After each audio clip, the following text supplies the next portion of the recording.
Welcome to Sunday night's snowy Edinburgh Aid Zone. Tonight, a major national coach company goes tits up. Is it National Express, Flixbus or Megabus? Hang around and you'll find out. Also, the worst courier company in the world and a rant about McDonald's midget burgers.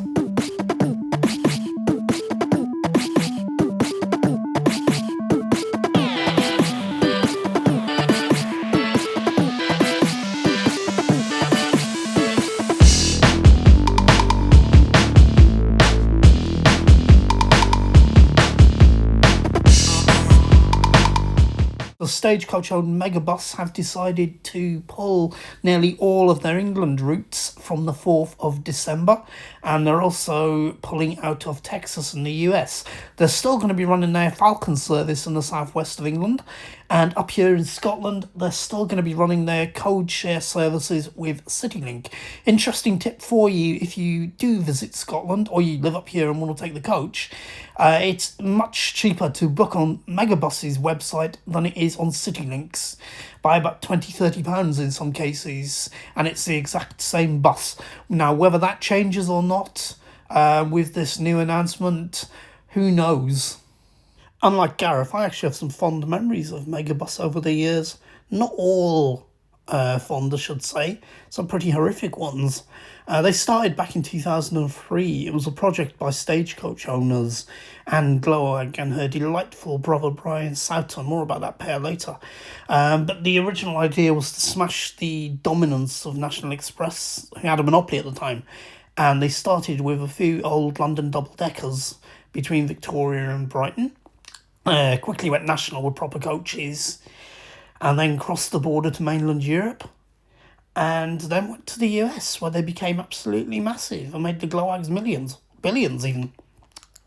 They had some projects that didn't work quite as well as they would have hoped over the years.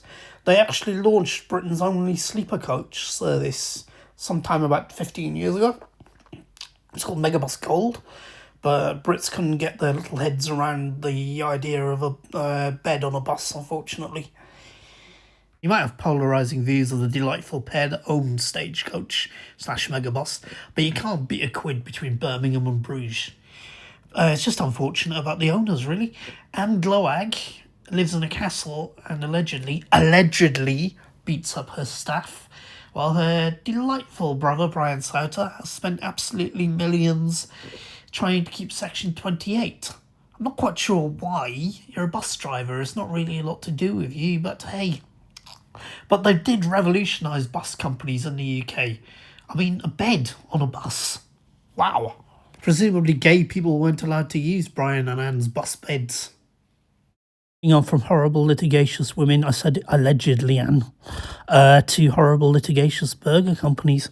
I had a McDonald's earlier, yet again, spent way over the odds, and had a slightly disappointing feel afterwards. Let me show you the bill once we'd added on all the extra charges.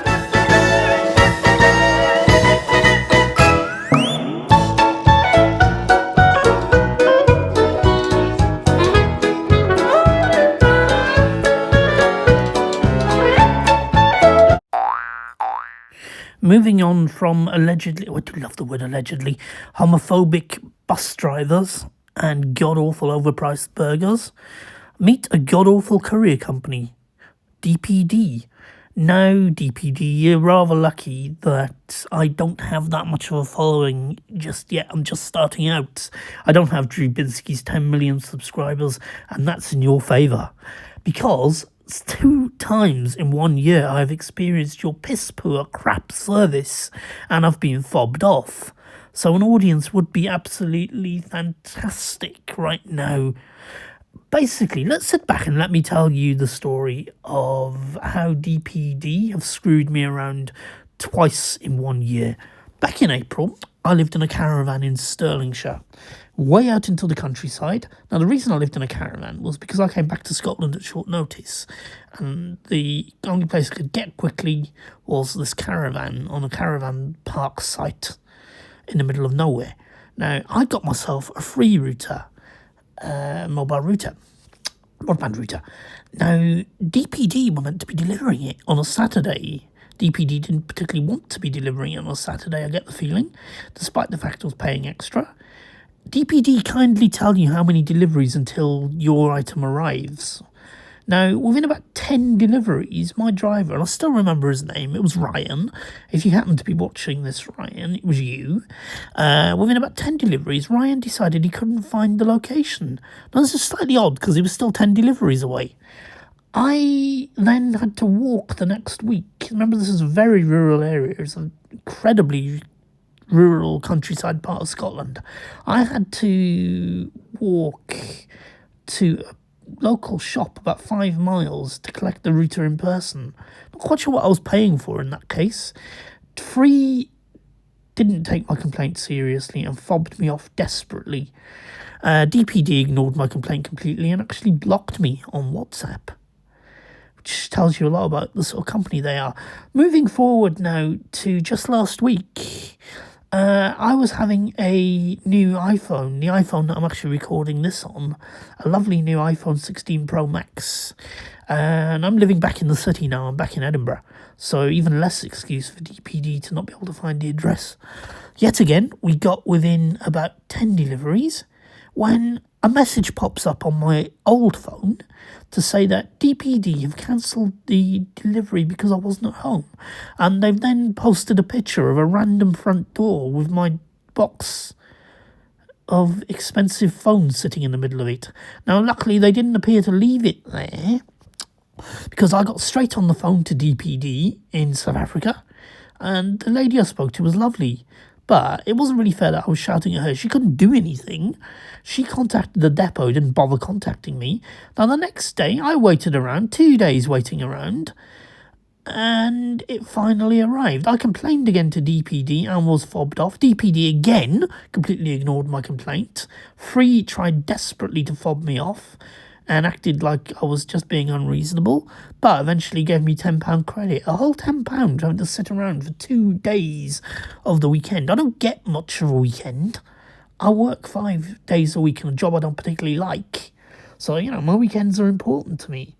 And it's just the sheer arrogance of DPD. Now, DPD's Trustpilot reviews are surprisingly positive. I'm suspicious of that.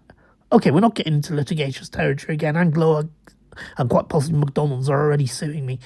But when you're a company that bad and your Trustpilot reviews are nearly all positive, something's not quite right there. Right, that's it. Join me next time where I'll be introducing you to a company that does nightly flash sales, flights around the world for £9, but only at a certain time. It's good stuff. I'm not being sponsored by them. I just think it's a really good site and it's useful. But that's it for Adrian Gets Sued by Homophobic Rubber-Faced Bus Drivers Sisters and American Burger Chains. Catch you later.